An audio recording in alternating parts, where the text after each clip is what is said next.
Welcome back, talking with Michael Johns. I think prematurely, perhaps, eliminated from the competition. Yes, definitely. Tonight. Michael, definitely. Yes, boo, boo. You've been singing since the age of 4, is that right? Well, not like professionally. Right. But yeah, I mean, music's always been in my family. It's a big part of our family. We had like a piano growing up. We'd all sit around it and stuff like that. My mum had an amazing voice, kind of like Doris Day, a little bit. Like she would always be singing, and my brother plays piano, my sister sings. So you know, it was always. So you were exposed to it. So this begs the question for me. We've talked about your age, not inappropriately. Why did you wait till the last possible year that you could audition for Idol to audition? Because at 29, that's it. Next year, there is no Michael Johns. Yeah, well, I said this to Randy in San Diego. I said, hey, you should only have to do it once, right?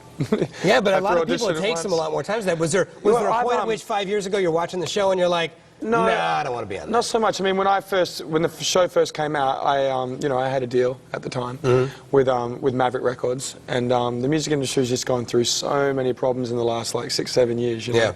And so it just wasn't the right timing. And then I had another opportunity with Columbia, but you know, labels were like folding. I was like, don't sign me if you want your label to be around in 6 months. Seriously. So people were losing their jobs and everything. And then, you know, this year just happened to. Everything seemed to line up, and honestly, I don't think I don't know how if I would have handled it as well, as this was like the right timing for me, I think. The maturity and the age, because you seem very composed. Yeah, and just appreciating, you know, as you get older, you just appreciate things more, you know, so everything's just a gift, so. Yeah, what were your expectations going in? Did you walk in going, well, I know I'm going to make it to Hollywood? I mean, you've been around for a while. You know, you're sitting at, you know, in San Diego in front of 20,000 people, and you're just seeing half the stadium walk that way, and then a couple of people go that way, you know? Yeah. And so after like 6 or 7 hours sitting there, I'm like, oh gosh, you know what I mean? So that was for me the hardest thing. And then I said in an interview once, everything gets a little bit more in your control as the competition goes on. Like, so if you can go up there on the stage and leave it all up there and walk off proud, you know, you can't help what happens. And that's what you felt you did with Dream On, because I know that you got criticized for song choice, but you felt like as you said to Ryan, I'm happy to go out on this song. I left it all on the stage. Did you do that? Yeah, absolutely. And you know, I didn't even know if Simon had heard that song. You know what I mean? I mean, it's such an American. Something tells me he's heard of it. But I'm saying it's such an American classic, you know, and it's not necessarily wasn't the biggest song like in Australia or England or stuff like that, you know. But it was a special song for me, and you know, A Day in the Life, for instance, right? We put it all together, and I flubbed some lyrics that no one knew that I did, because I just changed them up a little bit. And if I got voted off that night, then I'd be pretty distraught. Yeah, because you wanted to go out on something that you felt like you gave your best on. Yeah, and so leaving there, you know, I hit all those high notes and everything and walked off, and I was, you know, I was happy. Yeah. So. All right, I got to ask you a style question here. My wife called me as soon as she saw the results. She said, I want to know at what point did Michael Johns decide to bring the ascot back into fashion? Well, it was interesting. Miles is a stylist, and we're good friends. And he kept on saying to me, when are you going to bring it back? I said, you know what? You know, if you start, you've got to get the public to know you a little bit and actually, like, not just think. You can't come out wearing just, like, leather coats and everything and just sing, you know what I'm saying? Or suits and stuff.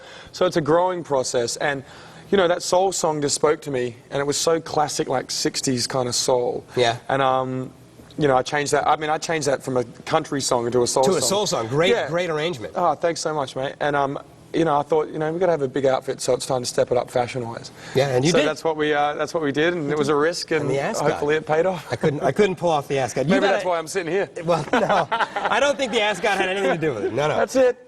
You've had quite a journey. You were talking about seeing all those thousands and thousands of people in San Diego, all the way down to the top 8. Yeah. Let's take a little look back at your trip to the Idol.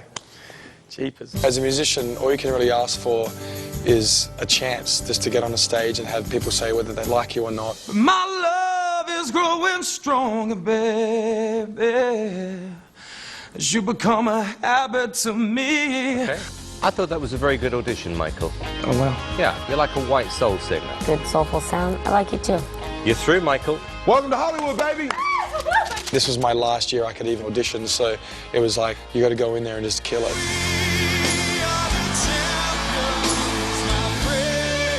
This was your moment, your shining moment, and I'm so proud of you. This is the first time with you I saw star potential. It's all wrong, but it's all right. It's all wrong, yeah. That was a blazing high performance. Nice job. You're a star, a rock star. I think this is the best I have heard you sing. Whatever happens from here, I know that I've done my best. But it's all right.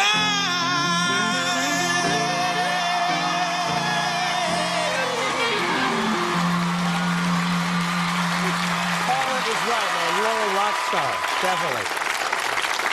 How do you want to be remembered? When you look back, you know, whatever, 20, 30, 40 years from now, how do you want to be remembered for your time on the show? You know, Simon Cowell said it. He goes, "There's a good guy." As a good guy. Good guy, you know? Any advice you would give to somebody sitting at home watching, thinking, man, maybe I'll audition one day? You know, don't go in with an agenda. I mean, you got to, you know, the camera. We once were told early on, they said, like, you know, anytime you're fake, anytime you're not real, there's nothing better than that. HD camera is the best lie detector in the world. It'll show it. It'll show it every time. And, you know, you just go up there and be yourself, show your soul, and hopefully people like it. All right, man. Hey, thank you so much for being with us. I know there's some people out here that would like some autographs. You mind signing a few autographs? Yeah. Head right on down there, sign some autographs. Thanks, Michael Johns. Michael Johns, folks, give it up for him. Well, if you just can't get enough Idol, tune in Wednesdays before the show. Walk the red carpet with Kimberly, Rosanna, and Justin on TV Guide Network's Idol tonight. Stick around. When we come back, Blake Lewis performs his new single. Plus, we're going to hear from Idol Gives Back celebrities Reese Witherspoon, Fergie, Carrie Underwood, and Jordan Sparks. It's all right here on American Idol Extra. Woo.